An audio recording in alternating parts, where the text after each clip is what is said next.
OBC की बहुत सारी समस्याएं हैं, मगर उसमें एक जो बहुत बड़ी समस्या है वो समस्या ये है कि हमारी क्या समस्या है यही हमको नहीं पता है। ये हमारी पहले नंबर की समस्या है। आजादी के 75 साल में जानवरों की गिनती हुई, कुत्तों की गिनती हुई, हिजड़ों की गिनती हुई, मगर 52% ओबीसी के लोगों की गिनती नहीं। एक अंग्रेजों की आजादी की लड़ाई चल रही थी, एक फूले साहू अंबेडकर पेरियार की आजादी की लड़ाई चल रही थी। ये जो लड़ाई शुरू हुई थी, ये लड़ाई कोई पानी पीने की लड़ाई नहीं थी। ये लड़ाई इस देश में जो हजारों साल से इस देश के असल बासिंदों को, इस देश के मूल निवासियों को अधिकार वंचित करके रखा गया था, और ये कहा जाए कि जानवरों से भी ज्यादा बदतर स्थिति में बनाकर रखा गया था। तो इस बात का ऐलान था कि अभी तक जो हुआ हुआ, लेकिन अब हम इसे स्वीकार करने वाले नहीं हैं। ये लड़ाई इस बात के लिए शुरू हुई थी। तो साथियों, हमको इस बात को समझना पड़ेगा। मैं राष्ट्रीय पिछड़ा वर्ग मोर्चा ओबीसी समाज का राष्ट्रीय अध्यक्ष हूं और देश भर में ओबीसी समाज को जागृत करने का काम करता हूं लगातार। तो हमारे संगठन का नाम है राष्ट्रीय पिछड़ा वर्ग मोर्चा। तो ओबीसी को लगता है ये पिछड़ा वर्ग कौन है? उनको लगता है ये तो कोई शेड्यूल कास्ट का संगठन लग रहा है, क्योंकि उनको लगता है कि बैकवर्ड शेड्यूल कास्ट के लोग हैं, शेड्यूल ट्राइब के लोग हैं, ओबीसी लोग बैकवर्ड नहीं है।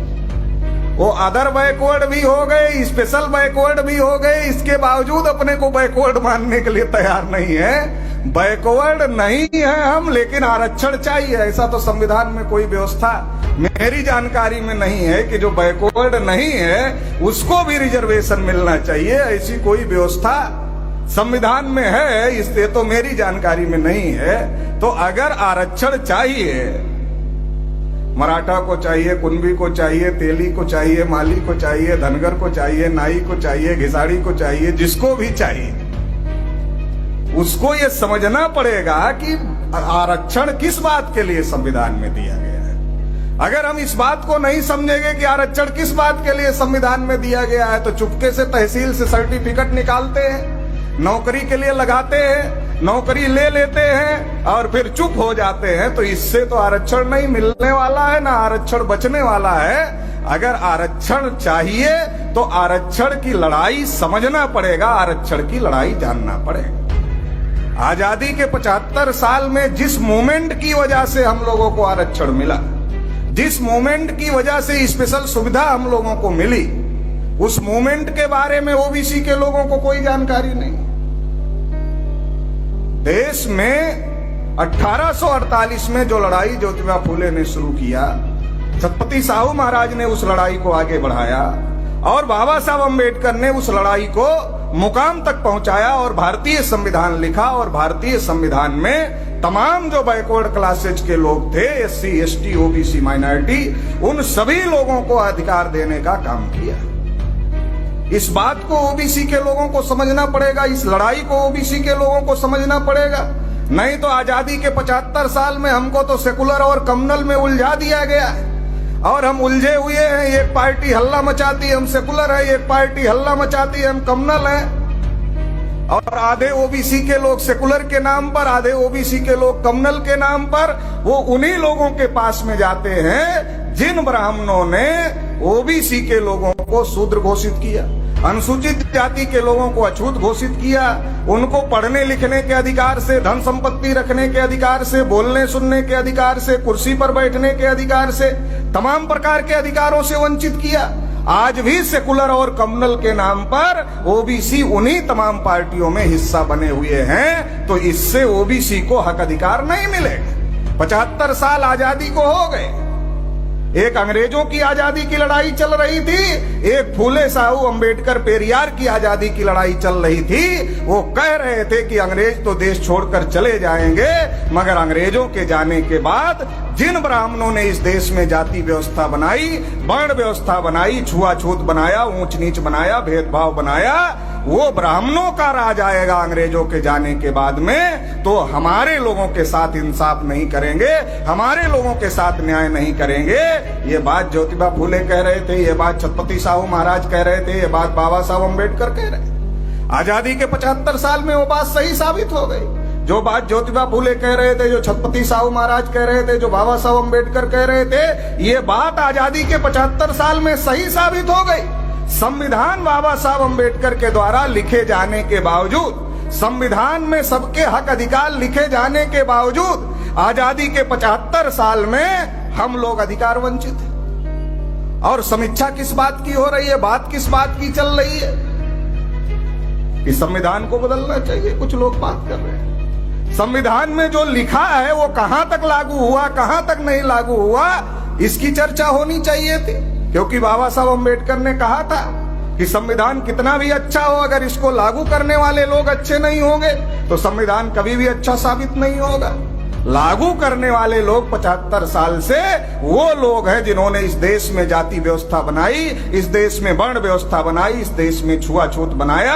और आज तक एक तरफ आजादी के 75 साल में आजादी का अमृतोत्सव मनाया जा रहा है, तो वहीं दूसरी तरफ आज की तारीख में भी घड़ा छूकर पानी पीने की वजह से हत्या हो रही है। आज आजादी के 75 साल में देश के ये हाल हैं, ये हालात हैं देश के।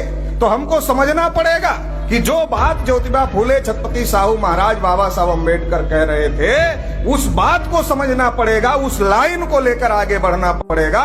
अगर उस लाइन को लेकर SC ST OBC माइनॉरिटी के लोग आगे बढ़ते हैं तो हमें हमारे हक अधिकार मिलेंगे।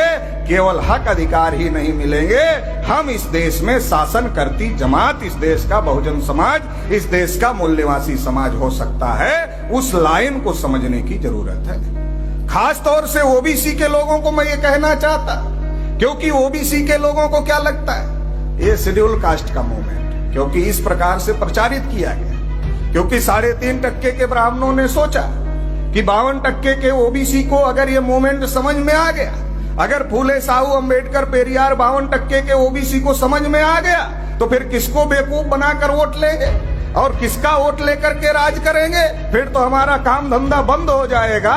तो इसलिए उन्होंने सोचा कि 52% OBC तक ये बात नहीं पहुंचनी चाहिए, ये मूवमेंट नहीं पहुंचना चाहिए। और बहुत ही चालाकी के तहत इस मूवमेंट को रोक दिया गया और बहुत ज्यादा इस बात का प्रचार किया गया कि ये केवल दलित मूवमेंट है। और दलित मूवमेंट के नाम पर अलग अलग राज्यों में एक एक जाति तक इस मूवमेंट को सीमित करने की कोशिश की गई। लेकिन मैं धन्यवाद देना चाहता हूं बामसेब को, वामन मेश्राम साहब को, जिन्होंने लगातार कोशिश किया और पिछले 45 सालों से लगातार कोशिश का यह नतीजा रहा कि आज देश में तमाम जाति समूहों के बीच में ये फूले, साहू, अम्बेडकर का मूवमेंट बहुत तेजी के साथ में पहुंच रहा है और OBC समाज के अंदर भी बहुत तेजी के साथ में पहुंच रहा है। तो OBC के लोगों को ये समझना पड़ेगा कि अगर हमें हक अधिकार चाहिए तो हक अधिकार इस लाइन पर मिलेगा, मस्जिद के सामने हनुमान चालीसा बजाने से नहीं मिलेगा। नहीं तो RSS BJP के लोग OBC को 24 घंटे और 365 दिन की रोजगार गारंटी स्कीम चलाते हैं कि तुमको क्या करना है, तो एक ही काम करना है, मुसलमानों का विरोध करना है। 14 अगस्त 1947 को पाकिस्तान बना, तब से लेकर आज तक OBC क्या कर रहा है, मुसलमानों का विरोध कर रहा, मुसलमानों का विरोध कर रहा। वो हमको कह रहे हैं कि एक मुसलमान 14 बच्चे पैदा कर रहे, देश पर मुसलमानों का कब्जा हो जाएगा। वो कहते रहे, हम सुनते रहे, देश पर मुसलमानों का कब्जा ना हो, इसलिए 3.5% ब्राह्मणों को वोट देते रहे। और नतीजा ये हो गया कि आजादी के 75 साल हो गए और अब वो अमृतोत्सव मना रहे हैं और हम पूछने की भी स्थिति में नहीं है कि अरे अमृत उत्सव में कितना अमृत हमको मिला 75 साल में, अमृत निकला 75 साल में, तो 52% OBC को कितना अमृत मिला, शेड्यूल कास्ट को कितना अमृत मिला, शेड्यूल ट्राइब को कितना अमृत मिला, ये हम पूछने की भी स्थिति में नहीं है। क्योंकि आजादी के 75 साल में जानवरों की गिनती हुई, कुत्तों की गिनती हुई, हिजड़ों की गिनती हुई, मगर 52% OBC के लोगों की गिनती नहीं।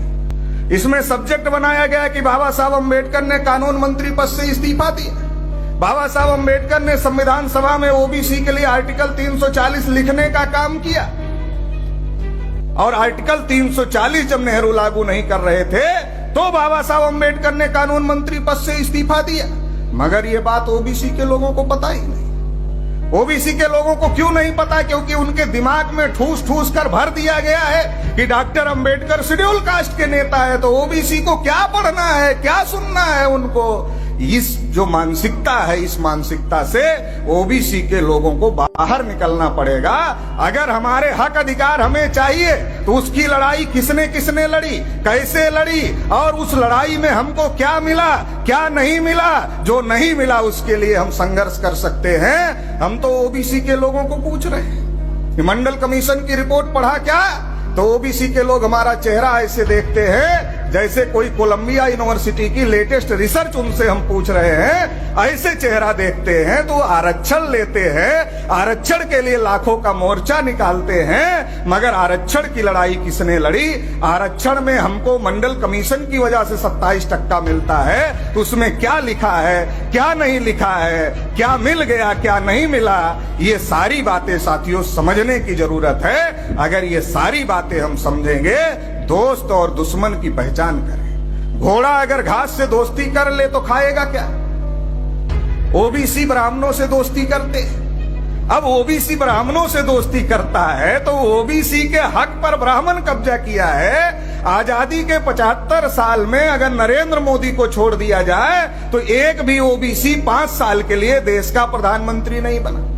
और नरेंद्र मोदी की जाति ओबीसी में थी नहीं, बाद में आई, और नरेंद्र मोदी बने नहीं, आरएसएस के ब्राह्मणों के द्वारा बनाए गए। इसलिए नरेंद्र मोदी 8-9 साल के कार्यकाल में ओबीसी के बारे में कुछ नहीं बोलते। नरेंद्र मोदी को आरएसएस के ब्राह्मणों ने कहा कि मोदी जी आप प्रधानमंत्री बन गए हो, आपको भाषण करने की आदत है, तो आपके भाषण देने की व्यवस्था हम कर देंगे। आप देश में भाषण करो चाहे विदेश में भाषण करो, आपकी व्यवस्था कर देंगे। आपके पास और समय बचता है तो गंगा में जाकर आरती करो, और उसके बाद भी समय बचता है तो मन की बात करो। एक समस्या पैदा हो गई है, महंगाई बेरोजगारी बढ़ रही है, लोग जागृत हो रहे हैं, आपके मन की बात सुनने के लिए तैयार नहीं है। ये समस्या पैदा हो गई है, इसका रास्ता निकाल देते हैं। तो इसका रास्ता ये है, मास्टरों को ऑर्डर कर देते हैं, बच्चों को लाइन लगाकर बिठाएंगे और आपके मन की बात सुनाएंगे। उसके बाद भी समय बचता है तो परीक्षा की बात करो। तो मोदी जी भाषण करते हैं, मन की बात करते हैं, परीक्षा की बात करते हैं, मगर 8 साल में ओबीसी की बात एक बार भी नहीं। आजादी के 75 साल में जिनकी संख्या लोकतंत्र में 3.5% है, वो प्रधानमंत्री बनते रहे, प्रधानमंत्री बनाते रहे। 52% के लोग नहीं बने। Schedule caste, schedule tribe, minority कहां से बनेंगे? और जिन मुसलमानों का हल्ला हो रहा, देश पर कब्जा हो जाएगा, वो कहां बने? जहां से कानून बनता वहां नहीं बने। 80% नौकरियों पर ब्राह्मणों ने कब्जा कर ली। हाई कोर्ट, सुप्रीम कोर्ट पर ब्राह्मणों ने कब्जा कर लिया। देश की मीडिया पर ब्राह्मणों ने सब कब्जा कर लिया। तमाम जो संस्थान है उस पर ब्राह्मणों ने कब्जा कर लिया। और ओबीसी अभी इसी भ्रम में जी रहा है कि मुसलमानों का देश पर कब्जा हो जाएगा। 75 साल से हम और मुसलमान लड़ रहे हैं, न हमारा फायदा हो रहा है न मुसलमान का फायदा हो रहा है। 75 साल में मुसलमानों की हालत अनुसूचित जाति से ज्यादा खराब हो गई। सच्चर कमीशन की रिपोर्ट है, और ओबीसी की गिनती तक नहीं हुई, जानवरों की गिनती हुई। हमें हमारा हक अधिकार नहीं मिला। तो हमें समझने की जरूरत है, जिनसे हम 75 साल से दोस्ती कर रहे हैं वो दोस्ती ठीक नहीं है। हमें समझने की जरूरत है, अगर वो दोस्ती ठीक नहीं है तो हमारे स्वाभाविक दोस्त कौन हो सकते हैं? हमारे स्वाभाविक दोस्त शेड्यूल कास्ट के लोग हो सकते हैं, शेड्यूल ट्राइब के लोग हो सकते हैं, अलग अलग माइनॉरिटीज के लोग हो सकते हैं। अगर उनसे हम दोस्ती करते हैं तो हमारे ओबीसी के हित और उनके हित कोई आपस में नहीं टकराते हैं। लेकिन घोड़ा अगर घास से दोस्ती कर लेगा तो घास, जब घोड़े को भूख लगेगी तो घास ही खाएगा। ओबीसी ब्राह्मण को समर्थन देकर मजबूत करते हैं तो ब्राह्मण मजबूत होता है, तो ओबीसी को हक अधिकार वंचित करने का काम करता है। इस देश में मान्यवर काशीराम साहब ने नारा दिया, जिसकी जितनी संख्या भारी उसकी उतनी हिस्सेदारी। इस नारे का सबसे ज्यादा फायदा किसको होगा? इस नारे का सबसे ज्यादा फायदा 52% ओबीसी है, तो 52% ओबीसी को होगा, मगर वो सबसे ज्यादा नारा शेड्यूल कास्ट के लोग लगाते हैं, ये ओबीसी के लोग कम लगाते हैं, क्योंकि ओबीसी को ये बात समझ में ही नहीं आती है। तो ओबीसी के लोगों को ये बात समझने की जरूरत है। फूले साहू अंबेडकर पेरियार का जो मूवमेंट है, उस लड़ाई को समझने की जरूरत है। बहुत हो गया हिंदू मुसलमान, अभी हिंदू मुसलमान पर लड़ाई नहीं होगी। अभी इस देश में जिसकी जितनी संख्या भारी, उसकी उतनी हिस्सेदारी, इस बात के लिए लड़ाई लड़ने की जरूरत है। देश के हालात, देश की परिस्थितियां बहुत ज्यादा बिगड़ गई हैं। आप सभी लोग देख रहे हैं कि देश के हालात कितना ज्यादा बिगड़ गए हैं। ईवीएम का इस्तेमाल हो रहा है, लोकतंत्र खत्म किया जा रहा है, संविधान खत्म किया जा रहा है। कोई नेता बोलने के लिए तैयार नहीं है, जाति जनगणना पर भी बोलने के लिए नहीं तैयार है, और बोलते हैं तो कहां बोलते हैं? महाराष्ट्र में बोला लोगों ने, कहां बोला? विधानसभा में। विधानसभा में कह रहे हैं जाति जनगणना के लिए बजट नहीं दिया। अरे ये विधानसभा का मामला है कि लोकसभा का मामला भाई? जाति जनगणना का सब्जेक्ट सेंटर का है कि स्टेट का है? कुछ लोग सीबीआई से डरे हुए हैं, मगर उनको लग रहा है नहीं बोलूंगा नहीं तो लोग कहेंगे कि चुप है।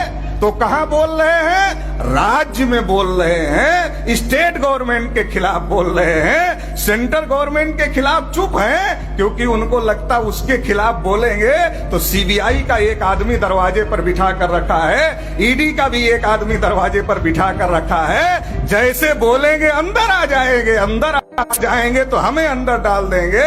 अरे जब संजय राउत साहब को डाल दिए तो हमको भी डाल सकते हैं। तो लोग बहुत ज्यादा डरे हुए हैं। सीबीआई और ईडी का इस्तेमाल हो रहा है। देश में संविधान और लोकतंत्र को खत्म करने की साजिश हो रही है, और इसको कोई और नहीं बचा सकता। देश भर में अगर कैडर बेस संगठन और राष्ट्रीय स्तर का मूवमेंट किसी के पास में है तो बहुजन क्रांति मोर्चा, भारत मुक्ति मोर्चा के पास में है। उसका नेतृत्व माननीय वामन मेश्राम साहब कर रहे हैं। तो इसलिए सभी को यह बात समझ लेनी चाहिए, और जितना जल्दी समझ जाएंगे उतना अच्छा होगा। उतना जल्दी हम लोग अपने हक अधिकार ले लेंगे, नहीं तो समय निकल जाएगा तो पछताने से कुछ नहीं होगा। तो इसलिए साथियों, इस मूवमेंट को तमाम सभी SC ST OBC माइनॉरिटी के लोगों को मिलजुल करके मजबूत करना चाहिए। इस लड़ाई में तन मन धन से सहयोग देना चाहिए। इतना इस मौके पर कहते हुए आप सभी लोगों ने मुझे सुना, इसके लिए आभार।